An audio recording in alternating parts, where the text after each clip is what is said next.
Doncs a la Devesa hi havia una serp que tenia un diamant, i aquest diamant, quan marxava, el deixaven allà. I la Devesa, en aquell temps, li van portar una pedra de molí, d'aquelles pedres tan grosses, rodones, que ningú sap d'on t'ha vingut ni d'on t'ha deixat de venir. Després, la Devesa en aquell temps era un bosc que no s'hi passava, un bosc i amagaven, hasta havien amagat el temps dels carlins, havien amagat el prei de bous perquè no els prenguessin, i per això hi havia aquesta serp. I aquesta serp un dia va venir que un es va atrevir a buscar-li el diamant i se l'en van dur corrents perquè la serp no l'atrapés. I la serp, quan va arribar, va trobar el diamant fora i va seguir tot el territori que va passar aquest home, i va anar al carrer de Sant Pere. I el carrer de Sant Pere es va tancar, ben tancat, perquè la serp no hi pogués arribar-hi.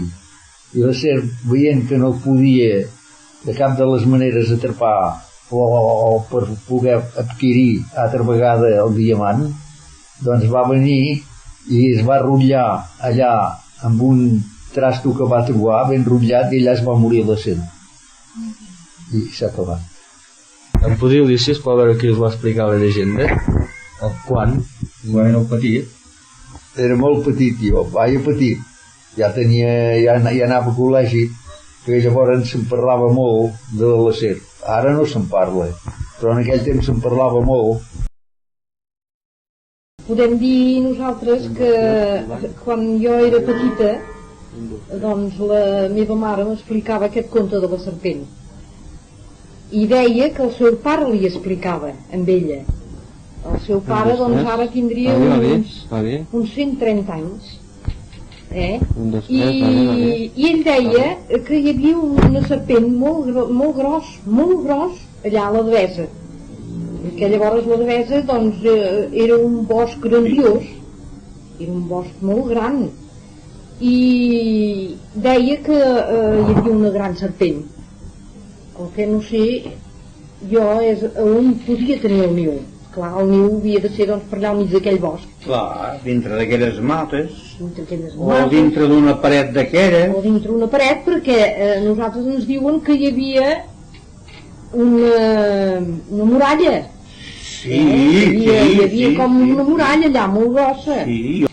Doncs, tornant amb la serpent, que es calcula, doncs, o s'explica que d'aquella boscúria, doncs, hi havia una serpent molt grossa. I diuen que tenia un cascavell, un diamant, no un cascavell, un diamant, i que aquest diamant, aquella gent de la caseta veien que aquella serp anava a veure aigua.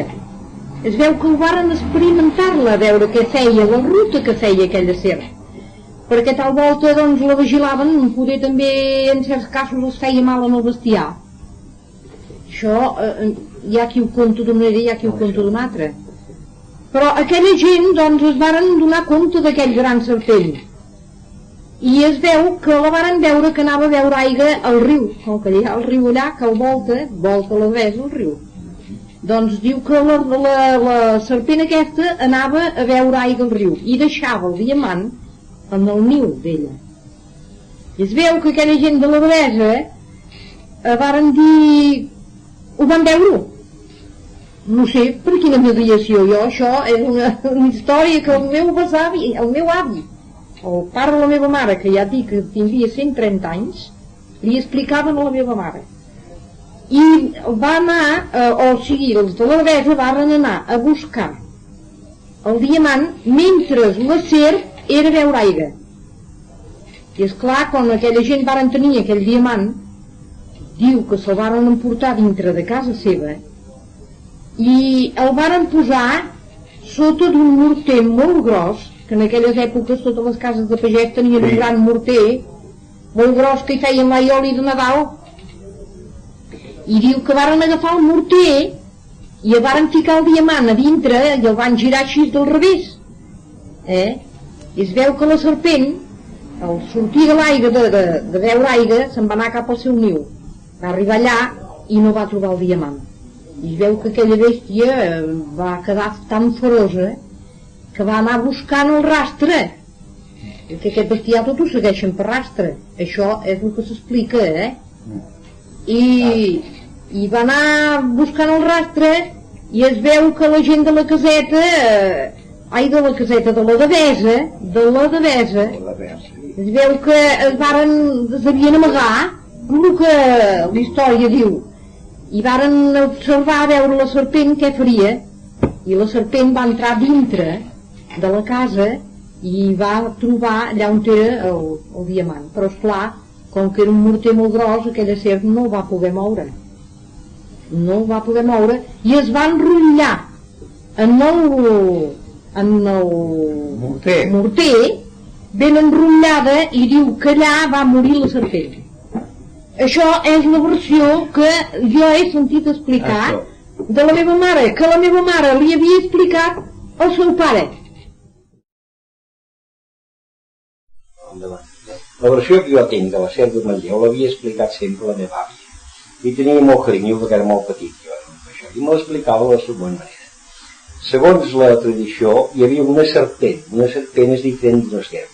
I a les serpents la tradició li posava cavallera, cosa que és impossible que una serpent portés cavallera.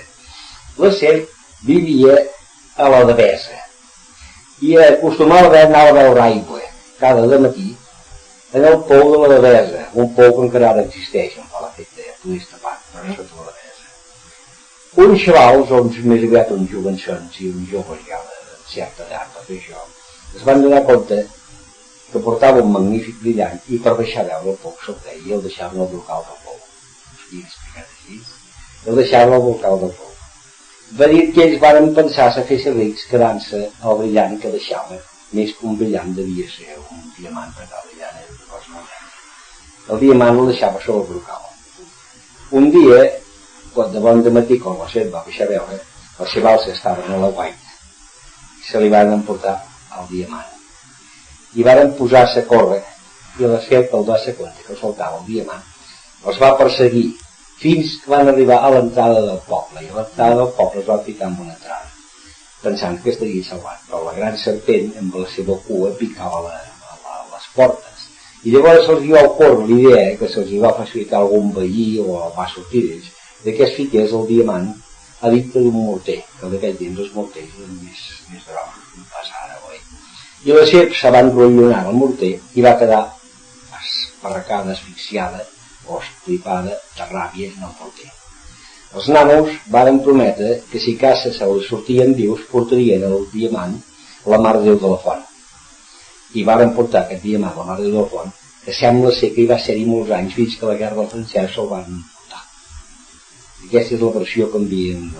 La veritat és que no és que això del brillant pugui ser veritat, però la veritat és que sí, que sembla ser que hi havia de la Mare de Déu de Manlleu, de la qual hi havia un brillant o una pedra preciosa, i va ser-hi molts anys i sí que el francès se'l van endur.